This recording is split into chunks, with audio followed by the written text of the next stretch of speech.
Bollywood silver screen presenting the star.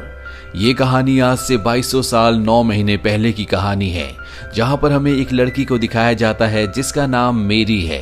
मेरी अपने खाने से पहले ईश्वर की प्रार्थना करती है और तभी वहां पर एक छोटा सा चूहा आता है जो उसका खाना चुराने की कोशिश करता है। मेरी बहुत ही दयालु होती है, वो उसे अपने खाने में से एक टुकड़ा दे देती है और तभी वहां पर एक तेज रोशनी आती है जो कि एक एंजल है। एंजल की आवाज मेरी को बताती है कि बहुत जल्दी तुम्हारे घर में एक बहुत ही दिव्यमान बच्चा पैदा होगा जिसका नाम होगा मिसाया। तुम्हें उसकी रक्षा करनी होगी। मैरी कहती है कि ठीक है, मैं ऐसा ही करूंगी। और इसके बाद वो रोशनी खिड़की से जाकर सीधा आसमान में एक स्टार बनकर चमकने लगती है। ये स्टार आसमान में सबसे तेज चमक रहा होता है जिसे देखकर सभी जानवर हैरान होते हैं।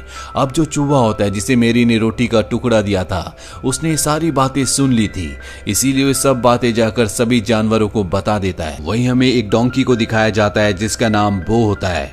वो एक मिल में एक दूसरे बड़े डोंकी के साथ काम करता है। दोनों की दोनों चक्की पीसते हैं और गेहूं को आटे में बदलते हैं। लेकिन वो ऐसी जिंदगी नहीं जीना चाहता। वो शान की जिंदगी जीना चाहता है, आजादी की जिंदगी जीना चाहता है। पर उसके साथ जो बड़ा डंकी होता है वो कहता है यही हमारी किस्मत है। पर जब वो चमकते हुए सितारे को देखता है तो कहता है कि ये सितारा शायद मेरी किस्मत बदलने के लिए आया है। अगली सुबह बो के पास उसका दोस्त कबूतर जिसका नाम डेव होता है वो आता है। वो बो को बताता है कि बहुत जल्दी यहाँ से एक शाही सवारी गुजरने वाली है। ये सुनकर बो बहुत एक्साइटेड हो जाता है और अपने पिता से कहता है कि मैं भी शाही सवारी में एक दिन सवार होकर आपका नाम रोशन करूंगा, लेकिन उसे सबसे पहले अपने आप को यहाँ से आजाद करवाना होगा। वो किसी तरह से अपनी रस्सी काट देता है पर इससे पहले कि वो यहाँ से निकलता, इस मिल का जो मालिक होता है वो यहाँ पर आ जाता है। वो देखता है कि बो ने अपनी रस्सियां काट दी है, साथ ही उसने चारों तरफ अफरा तफरी मचा रखी है, इसीलिए वो गुस्से में आकर उसे चेन से बांध देता है। और अब बो की आंखों के सामने यहाँ से शाही सवारी भी गुजर जाती है। बो का दिल इससे टूट जाता है और इसी तरह से 6 महीने बीत जाते हैं। वो आज भी अपने साथी डोंकी के साथ उसी मिल में काम कर रहा होता है, लेकिन उसका एक ही सपना होता है कि वो शाही सवारी में शामिल होकर एक दिन सबको अपनी पहचान, अपनी इंपॉर्टेंस का एहसास कराए।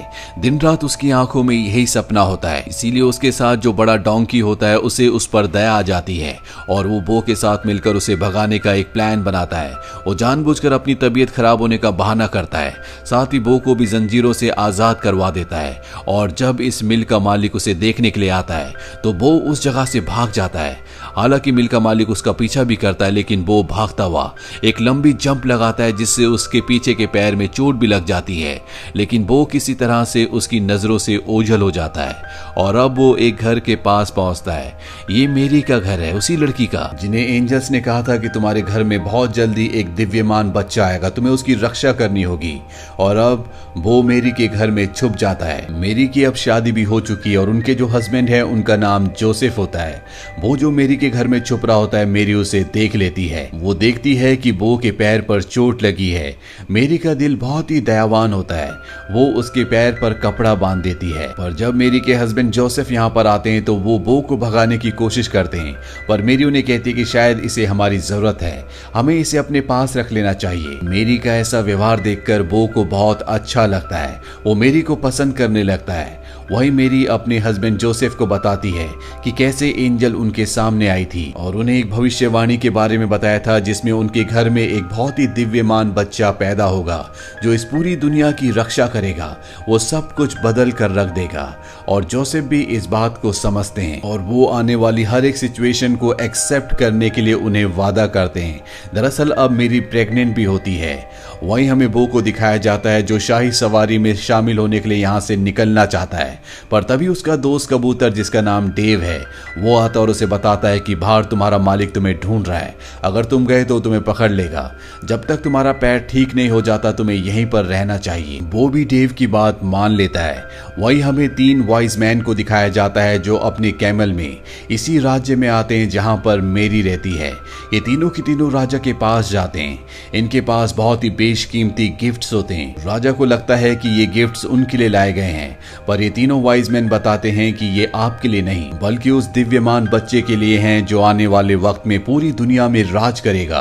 ये सुनकर राजा को बिल्कुल भी अच्छा नहीं लगता। राजा इन तीनों से कहता है कि तुम जा सकते हो, और इसके बाद वो अपने एक सिपाही को बुलाता है जो कि बहुत ही खतरनाक होता है और उसके पास 2 खतरनाक डॉग्स भी होते हैं। राजा उसे आदेश देता है कि जाओ और उस दिव्यमान बच्चे को ढूंढो और खत्म कर दो ताकि कोई भी इस दुनिया पर मेरे अलावा राज ना कर पाए। अब वो सिपाही अपने दोनों खतरनाक डॉग्स को लेकर यहाँ से निकल जाता है और उसके डॉग्स को वो रैट मिल जाता है जिसने सबसे पहले इस भविष्यवाणी को सुना था। डॉग्स उससे पूछते हैं और रैट डर से उन्हें सब कुछ बता देता है, साथ ही वो मेरी का पता भी बता देता है।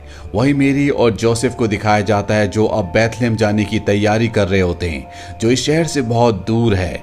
बो को भी वो अपने साथ ले जाना चाहते हैं लेकिन वो उनके साथ नहीं जाना चाहता क्योंकि अगर वो इस शहर से गया तो वो राजा से बहुत दूर हो जाएगा और शाही सवारी का हिस्सा नहीं बन पाएगा। शाही सवारी का हिस्सा बनकर वो सबको अपनी इंपॉर्टेंस के बारे में बताना चाहता है। मेरी जब देखती है कि उसके साथ वो नहीं आना चाहता तो वो अपने हस्बैंड जोसेफ से कहती है कि हमें यहाँ से पैदल ही निकलना होगा और जोसेफ और मेरी बैथलेहम के लिए पैदल निकल जाते हैं। बो को घर पर ही छोड़ देते हैं और अब यहाँ पर वो सिपाही अपने खूंखार डॉग्स के साथ आ जाता है। उसके डॉग्स देखते हैं कि वहां पर बो है। वो बो से पूछते हैं कि मैरी कहां पर है, पर बो उन्हें कुछ भी नहीं बताता। डॉग्स उसके पैर पे बंधे हुए दुपट्टे को देख लेते हैं जो कि मैरी का होता है और वो उसे स्मेल करते हैं, जिसके बाद उन्हें पता चल जाता है कि मैरी किस तरफ गई है और अब वो मैरी का पीछा करते हुए बैथलेहम की तरफ निकल पड़ते हैं। वो अब मैरी को किसी भी कीमत पर बचाना चाहता है क्योंकि वो मैरी से बहुत प्यार करता है, इसीलिए वो भी बैथलेहम की तरफ अपने दोस्त डेव के साथ निकल पड़ता है। डेव उसे एक शॉर्टकट रास्ता बताता है जो कि बहुत ही खतरनाक होता है। यहाँ पर बड़ी बड़ी चट्टानें और पहाड़ियां होती है, पर वो मैरी की जान बचाने के लिए उस रास्ते से आगे बढ़ता है जहाँ पर उसे बहुत ही मुसीबतों का सामना करना पड़ता है। यहाँ पर उसकी मुलाकात एक शीप से भी होती है। वो बो से कहती है कि मैंने सुना है कि बहुत जल्दी एक दिव्यमान बच्चा पैदा होने वाला है। मैं उस आसमान में चमकते हुए तेज सितारे का पीछा कर रही हूँ, इसीलिए मैंने अपने झुंड को छोड़ दिया है। इसीलिए मैं भी अब बैथलेहम की तरफ जाना चाहती हूँ जहाँ पर मैरी और उनके हस्बैंड जोसेफ गए हैं और अब ये सब के सब उस तरफ बढ़ने लगते हैं। यहाँ पर वो शिकारी भी अपने खतरनाक डॉग्स के साथ पहुंच चुका होता है, पर इससे पहले कि ये मेरी तक पहुंचते वहां पर बो और उसके साथी पहुंच जाते हैं। इसीलिए वो उस सिपाही और उसके खतरनाक डॉग से मेरी को बचाने के लिए वहीं पास ही में हो रहे एक मेले में ले जाते हैं, पर अब यहाँ पर वो सिपाही यानी कि हंटर भी पहुंच चुका है जो मेरी को देख लेता है। इसीलिए वो अपने डॉग्स को बांधकर अब मेरी को मारने के लिए आगे बढ़ता है। वो उस सिपाही को देख लेता है, इसीलिए वो जानबूझकर कार्ट के पहियों से पत्थर हटा देता है जिससे कार्ट नीचे की तरफ लुढ़कना शुरू हो जाता है। कार्ट कई चीजों से टकराता है जिससे टूट फूट होना शुरू हो जाती है और लकड़ी का एक बहुत बड़ा स्टॉल उसी सिपाही से टकराता है जिससे वो मेरी को मारने से पहले खुद कुएं में गिर जाता है। वो इसके बाद मेरी के कपड़े को खींचने लगता है। दरअसल वो उन्हें बताना चाहता है कि यहाँ पर खतरा है, सिपाही तुम्हें मारने के लिए आया था, लेकिन वो बोल नहीं सकता, इसीलिए मेरी उसकी बात नहीं समझ पाती। और अब इस सब के सब यहाँ से एक बार फिर से अपने सफर पर आगे निकल पड़ते हैं। वहीं राजमहल में हमें उन्हीं 3 वॉइस मैन को दिखाया जाता है जिन्हें राजा कहता है कि तुम अपने नए होने वाले राजा को ढूंढने के लिए जा सकते हो, जिसके लिए तुम इतने सारे गिफ्ट्स लेकर आए हो।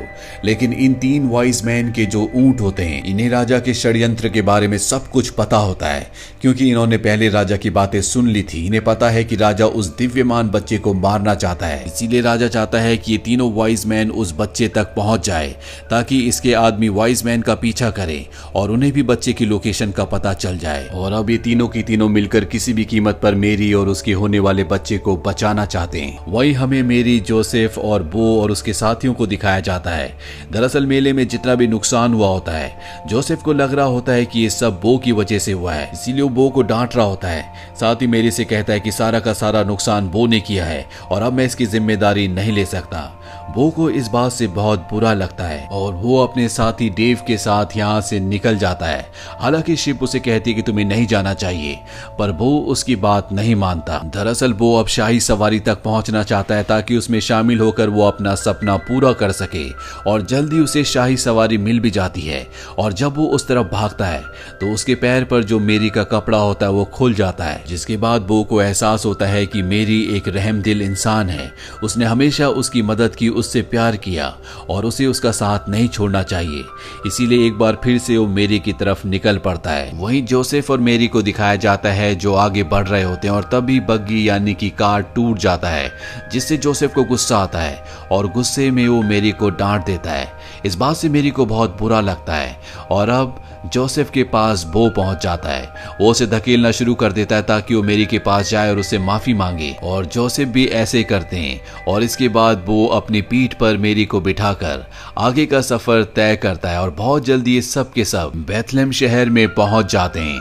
यहाँ पहुंचने के बाद जोसेफ रात गुजारने के लिए कोई जगह ढूंढ रहे होते हैं और तभी बो के पास एक आदमी आता है और ये वही आदमी है जो उसका पुराना मालिक है। वो बो को पकड़ लेता है और एक दूसरी जगह ले जाता है जहां पर और भी जानवर होते हैं। यहाँ पर वो बो को बांध देता है और अब यहाँ पर जो घोड़ा और गोट होते हैं वो बो को बताते हैं कि हमारे मैंगर उसे कहा जाता है जहां पर जानवरों का खाना रखा जाता है। पिछले 9 महीनों से आसमान में चमकने वाले उस तेज तारे की रोशनी इसी मैंगर के ऊपर पड़ रही होती है और जब बो को ये पता चलता है तो समझ जाता है कि वो दिव्यमान बच्चा जो पैदा होने वाला है वो इसी मैंगर में इसी जगह पर होगा। वो हॉर्स और गोट से कहता है कि तुम मेरी यहाँ से निकलने में मदद करो। वो दोनों इसकी मदद करते और यहाँ से बो निकल जाता है और तभी उसे शीप और उसका साथी डेव मिलते हैं। वो इन दोनों से कहता है जल्दी से तुम किसी भी तरह से मदद लेकर आओ, मैं मैरी के पास जा रहा हूँ। अब मैरी और उसके बच्चे को मारने के लिए राजा का वो खतरनाक सिपाही वो हंटर जिसके पास 2 डॉग्स भी हैं वो भी इस शहर में पहुंच चुका होता है। साथ ही वो तीनों वाइज मैन भी अपने ऊंट के साथ यहाँ पहुंच चुके होते हैं। वो तीनों वाइज मैन अपने ऊंटों को बांधकर खुद उस बच्चे को ढूंढने के लिए शहर में निकल पड़ते हैं। दरअसल इन्हें पहले से पता होता है कि इस दुनिया में कोई दिव्य शक्ति पैदा होने वाली है और वो यहीं बेथलेहम में पैदा होगी। अब वो किसी तरह से मैरी और जोसेफ तक पहुंच जाता है जो अभी भी बाहर होते हैं। दरअसल मेरी की तबीयत अब खराब होना शुरू हो गई है और वो इन दोनों को अपने साथ इशारे से चलने को कहता है। ये दोनों उसके पीछे जाने लगते हैं और अब सिपाही अपने डॉग्स के साथ इन्हें देख लेता है, वो भी इनका पीछा करना शुरू कर देता है। वो मेरी को और जोसेफ को जानवरों के उस बेड़े तक ले आता है जहां पर खुद भी अभी कुछ देर पहले वो बंधा था। यहाँ पर सभी जानवरों ने पूरी तरह से जगह को साफ कर दिया होता है। वहीं अब शीप को दिखाया जाता है जो अपने झुंड तक पहुंच जाती है और वो उन सबको मदद करने के लिए कहती है, लेकिन कोई भी उसकी बात नहीं सुनता। पर जब वो जोर से चिल्लाती है तो आसमान में एक बार फिर से एंजल्स आते हैं जो सबको उस दिव्यमान बच्चे के बारे में बताते हैं जो अब कुछ ही देर में पैदा होने वाला है। वहीं डेव को दिखाया जाता है जो उन तीनों ऊंटों तक पहुंच जाता है जो वाइज मैन के हैं जिन्हें बांधा हुआ है और वो उन्हें आजाद कर देता है। वहीं बेड़े के बाहर जब वो पहुंचता है तो देखता है कि वहां पर राजा का सिपाही अपने खतरनाक डॉग्स के साथ पहुंच चुका है। वो उनका सामना करने की कोशिश करता है पर सिपाही के खतरनाक डॉग्स उसे पकड़ लेते हैं और अब सिपाही अंदर जाकर मेरी को मारना चाहता है। पर इससे पहले कि वो ऐसा करता यहाँ पर शीप्स का झुंड आ चुका होता है। साथ ही डेव यहाँ पर तीनों ऊंटों को लेकर आ गया होता है और ये सब के सब उस सिपाही पर हमला कर देते हैं। ऊंट उसे और उसके डॉग्स को घसीट कर एक पहाड़ी से नीचे लटका देते हैं और अब वो डॉग्स और वो सिपाही तीनों के तीनों नीचे गिरने वाले होते हैं और तभी सबको एक बच्चे की आवाज सुनाई देती है। सब समझ जाते हैं कि मेरी ने एक बच्चे को जन्म दिया है जिससे सभी को खुशी होती है और अब सिपाही जिसके नीचे डॉग्स लटके हुए होते हैं वो अपना वजन कम करने के लिए उनकी चेन छोड़ देता है। वो उन्हें बचाने के लिए नीचे भागता है और अब सिपाही अपनी तलवार को चट्टान में गाड़ कर ऊपर आने की कोशिश करता है, लेकिन इससे चट्टान फट जाती है और वो नीचे गिरकर मारा जाता है। वहीं बो को दिखाया जाता है जिसने दोनों डॉग्स को पकड़ लिया होता है और अब वो उन दोनों को ऊपर खींचकर उन दोनों की जान बचा लेता है। इसके बाद ये सब के सब उस जगह जाते हैं जहां पर उस दिव्यमान बच्चे का जन्म हुआ होता है। ये सब उस बच्चे को देखते हैं और बहुत खुश होते हैं। यहाँ पर वो डॉग्स भी आ जाते हैं जो पूरी तरह से अब बदल चुके हैं। उन्हें अपनी गलती का एहसास है और ये जो बच्चे का जन्म हुआ होता है ये और कोई नहीं बल्कि जीसस क्राइस्ट होते हैं। अब यहाँ पर वो वाइज मैन भी आ जाते हैं जो जीसस क्राइस्ट के लिए गिफ्ट्स लेकर आए होते हैं। वो गिफ्ट्स जीसस क्राइस्ट को दे देते हैं। यहाँ पर इनके जो 3 ऊंट होते हैं उनमें से जो फीमेल ऊंट होती है वो कहती है कि इस पल को दुनिया हमेशा याद रखेगी। अब वो यहाँ से जाना चाहता है। उसे लगता है कि जो जोसेफ उसे पसंद नहीं करते, पर मेरी और जोसेफ उसे अपने साथ रखने का फैसला कर लेते हैं। साथ ही उसके पुराने मालिक से उसे खरीद भी लेते हैं और इस तरह से वो जो हमेशा से एक बड़ा काम करना चाहता था, उसने इस दुनिया का सबसे बड़ा काम किया, क्योंकि उसे विश्वास था कि वो इस दुनिया में कुछ इंपॉर्टेंस रखता है। दुनिया ने उसे गधा कहा, एक ऐसा जानवर जिसके अंदर दिमाग नहीं होता, जो कुछ नहीं कर सकता, लेकिन उसने अपने आप को कभी गधा नहीं माना। उसे हमेशा अपने आप पर विश्वास था। उसने दुनिया की बातों पर विश्वास नहीं किया और उसके इसी विश्वास से उसने अपने आप को पूरी दुनिया में सबसे अलग, सबसे इंपॉर्टेंट बना लिया। इसीलिए हमें भी अपने ऊपर विश्वास रखना चाहिए। तो ये थी पूरी कहानी फिल्म द स्टार की। ये फिल्म ईयर 2017 में रिलीज हुई थी। IMDb पर इसकी रेटिंग है 6.2। उम्मीद करते हैं कि ये कहानी आपको पसंद आई होगी।